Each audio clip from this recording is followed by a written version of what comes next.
Once upon a time, the infamous rover Reynardo plundered the floating isles.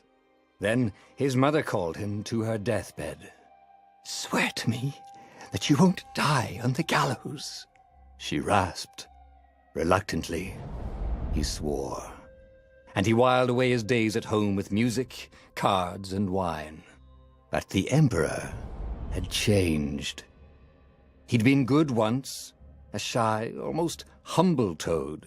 He'd built universities.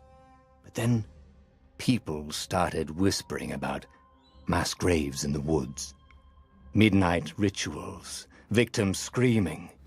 The Imperial Ravens would round up entire villages, and no one ever returned. The Ravens had come to Ubar scouting for ancient books said to be of great power. But the librarians had hidden the books, so they'd burnt the librarians. The citizens, outraged, had driven them off. The Ravens had come back with dropships. The kid had fled with one of those books. He was brave and dumb and wanted to join the rebellion. And Reynardo had promised his mother he'd protect him.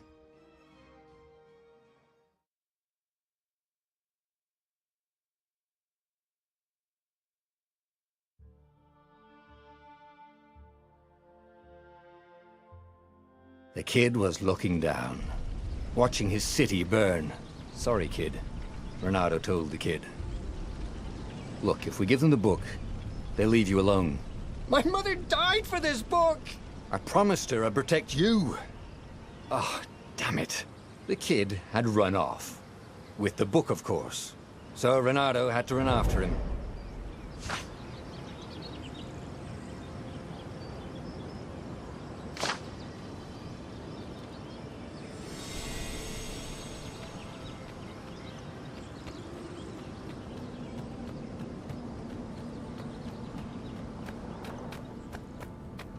The two Ravens were staring at the kid like he was their dinner, which probably was what was in their tiny brains.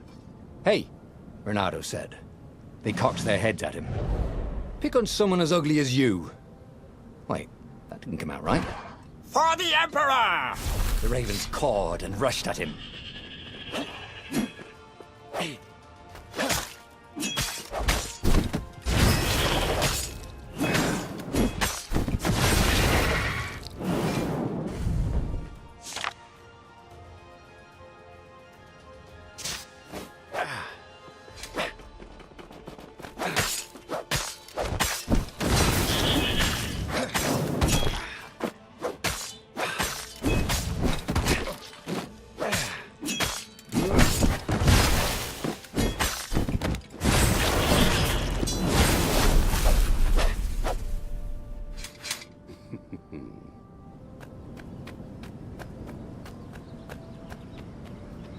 A dropship flew overhead. He hoped they hadn't noticed him. The kid.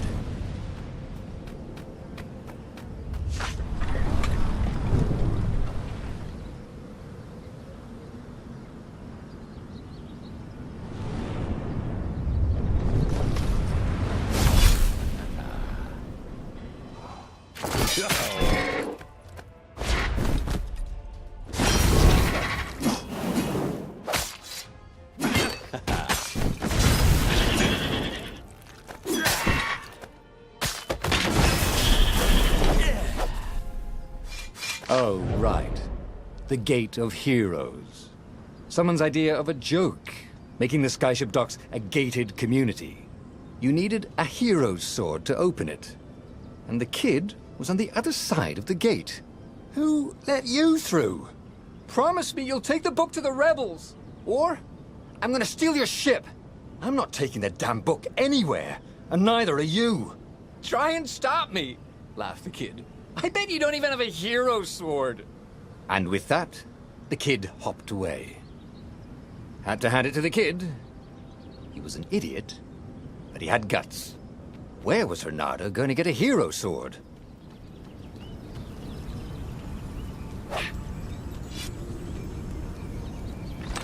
Ore and wind essence? That sounds about right. I'll need a workshop, though. Perfect.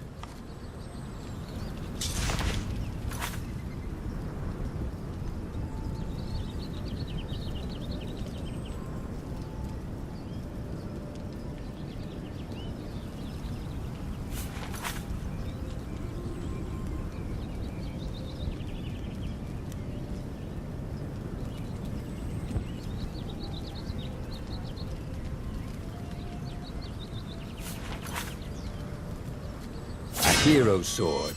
QED.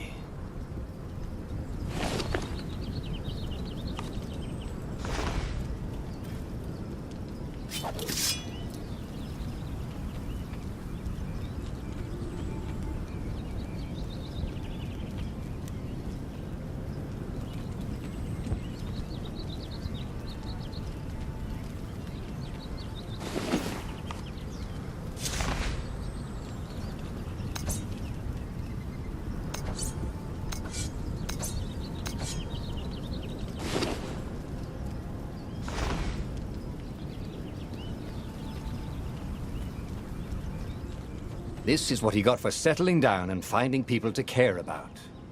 The kid's mum had been a swell cook, and she'd laughed at Renado's jokes, even when he didn't know he'd made one. And the ravens had come to burn her. And she'd made him promise to protect the kid. But she never told him where the book was. Just the kid.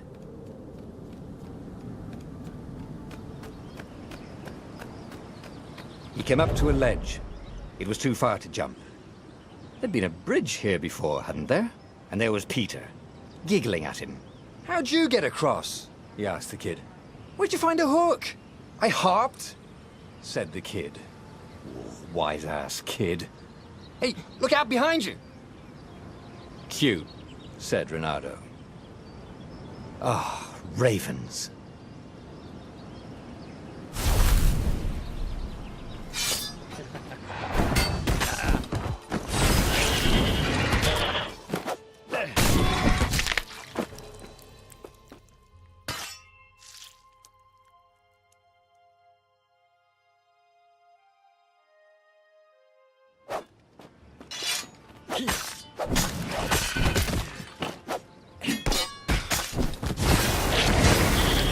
It was time to talk some sense into the kid.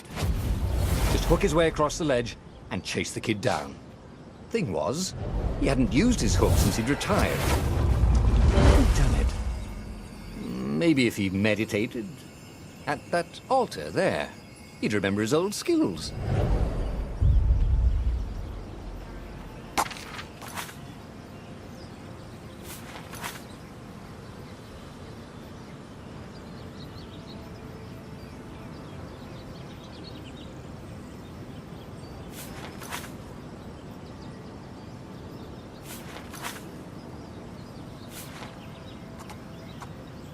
It was starting to come back to him.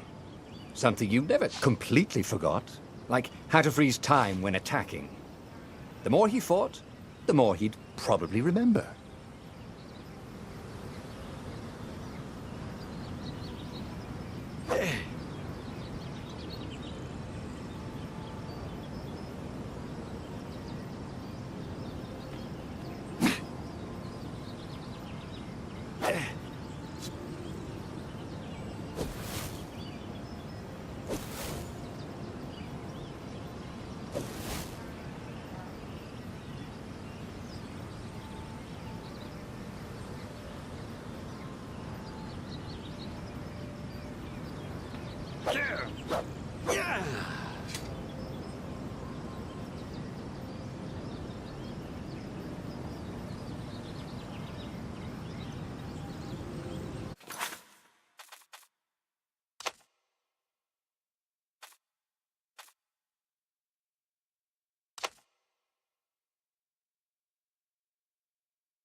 There was the Farfarer.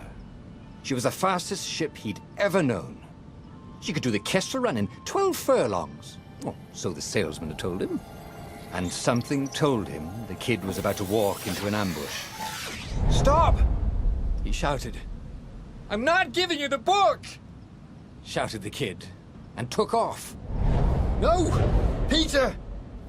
But the kid ran for it. And a goggler nailed him with its eyeball.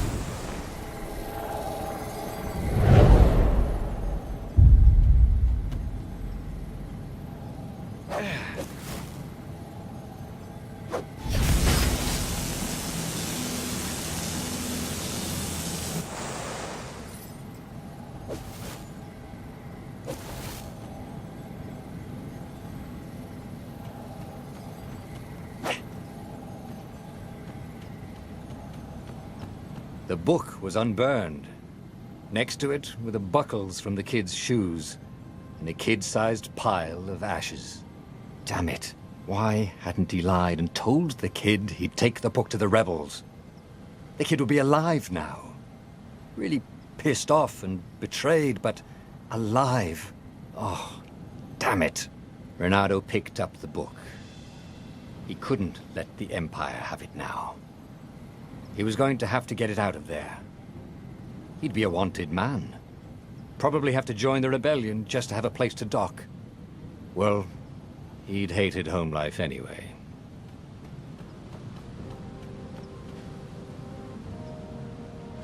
What was the big deal about this book anyway? Maybe he should open it and find out. All that had been years ago. How many? The war was a blur, and now 3 Raven scout ships were chasing him. Where are you running, rebel? Cawed the Raven captain over the loud hailer. Renato could see them cranking up their catapults. Just going out for milk? Renato yelled back. Where can you run? Laughed the Raven horribly. Far behind him, another city was burning. The dark cloud above its island was thousands of Imperial ships. The fleet was doing a thorough job.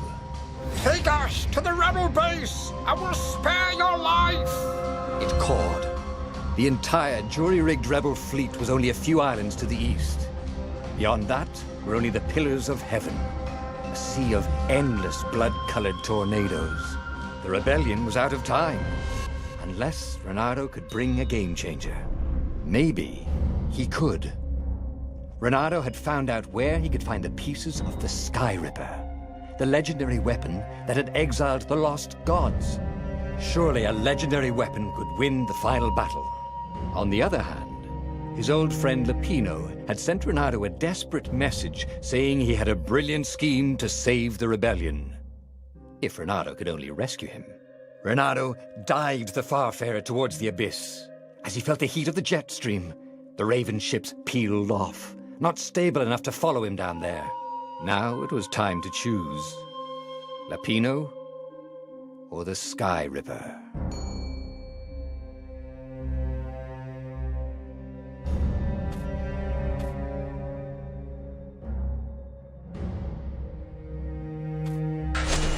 Ah, Lapino. Apparently, the Mad Rabbit had sold a Pegasus that he did not exactly own. Lapino always wiggled out of trouble, given time. But he was out of time. The Ravens had figured out that Lapino was a rebel spy. If the fleet reached him first, they'd string him up for that. Never mind the winged horse.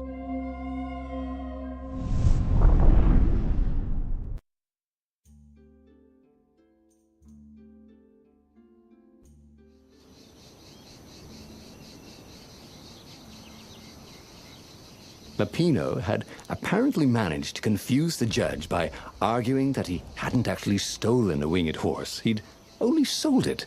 But wait, where was the prison?